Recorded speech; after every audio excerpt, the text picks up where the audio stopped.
নমস্কার বন্ধুরা, আজ আমরা আলোচনা করব ক্লাস 5 রায়মার্টিন কোশ্চেন ব্যাংকের বাংলা থেকে 8 নম্বর স্কুলের প্রশ্ন উত্তর নিয়ে। তো চলো ভিডিওটি শুরু করা যাক।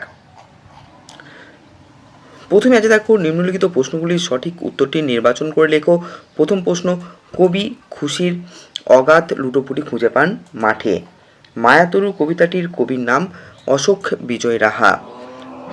কালো হলো বকুলতলা, কালো ড্যাশ বন, উত্তর হবে চাপার বন। নেক্সট প্রশ্ন, দৌরাত্রি কথার অর্থ হলো দুরন্তপনা। মন্ত্র জানে ধনাই। তৃতীয়বার ফণিমনসা পাতা চেয়েছিল, উত্তর হবে পালং শাকের। এরপরে প্রশ্ন, নোনতা কথার অর্থ হলো লবণাক্তক। হিমালয়ের পাদদেশে রয়েছে সবুজ ঘন বন, যার পোশাকি নাম তরাই। নিম্নলিখিত 2 নম্বর আছে দেখো, নিম্নলিখিত প্রশ্নগুলির পূর্ণবাক্যে উত্তর দাও।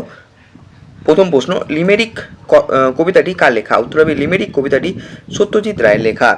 নেক্সট প্রশ্ন, মায়াতরু কবিতায় গাছটি সন্ধে হলে কি করত?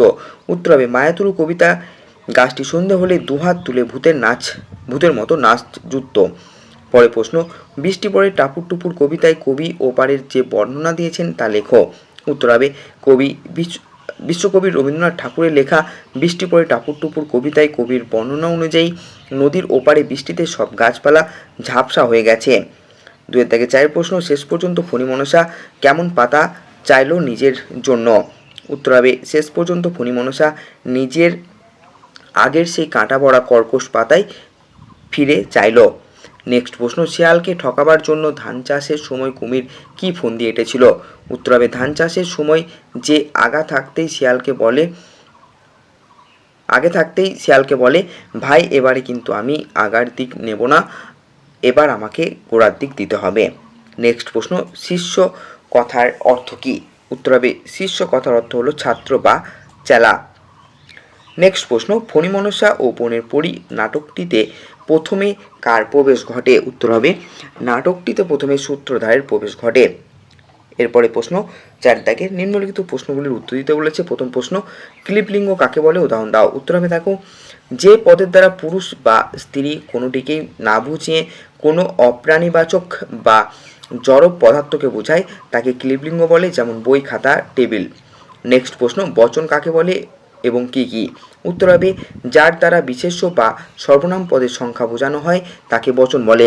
বাংলায় বচন 2 প্রকার, একবচন ও বহুবচন। 5 নম্বর আছে, লিঙ্গ পরিবর্তন করো। বাঘ থেকে হবে বাঘিনী, প্রকাশক থেকে হবে প্রকাশিকা, ভূত থেকে হবে পেতনি। 6 নম্বর আছে, বচন পরিবর্তন করো। লোকটি থেকে হবে লোকগুলো, সদস্য থেকে হবে সদস্যবৃন্দ, ভক্ত থেকে হবে ভক্তগণ। 7 দাগের 1 প্রশ্ন, বাবাকে ছাত্রাবাস থেকে লেখাপড়া কেমন চলছে জানিয়ে চিঠি লেখো।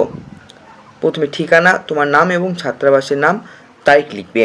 পূজনীয় বাবা, আমার ভূমিষ্ঠ প্রণাম নিও। আশা করি তোমরা বাড়ির সকলে ভালো আছো। গত পরশু তোমার চিঠি পেয়েছি, আমাদের বাড়ির খবর সব জানতে পেরে খুব ভালো লাগলো। তুমি আমার পড়াশুনোর খবর জানতে চেয়েছিলে। আমার পড়াশুনো এখন খুব ভালোভাবেই চলছে। আমাদের প্রথম পর্যায়ের পরীক্ষা সামনেই, তাই এখন নিয়মিত পড়াশুনো করছি। কোনো বিষয় বুঝতে অসুবিধা হলে বিদ্যালয়ের শিক্ষক মহাশয় এবং ছাত্রাবাসের গৃহশিক্ষকের সাহায্য নিচ্ছি।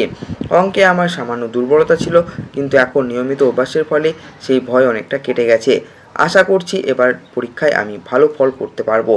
তোমরা আমার জন্য চিন্তা করো না, আমি ঠিকমতো খাওয়া দাওয়া করছি। মাকে আমার প্রণাম জানিও, আর ছোট ভাইয়ের এখানে যদি থাকে তো নাম লিখবে, বা ছোট বোনের নাম কে আমার ভালোবাসা দিও। ভালো থেকো, ইতি তোমার স্নেহাশিস পুত্র, তোমার নাম। 7 দাগে 2 ছিল দেখো, জন্মদিনে বন্ধুকে বাড়িতে আমন্ত্রণ জানিয়ে চিঠি লেখো।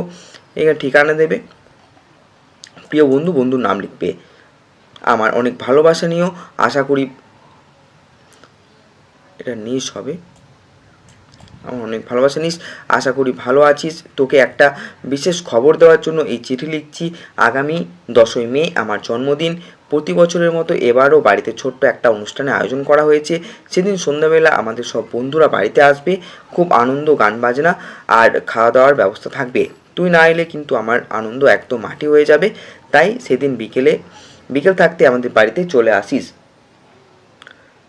প্রয়োজনে সেদিন রাতে আমাদের বাড়িতে থেকে যাস। তোর বাবা ও মাকে আমার প্রণাম জানাস। তোর আসার অপেক্ষায় রইলাম। ইতি তোর প্রিয় বন্ধু, তোমার নাম।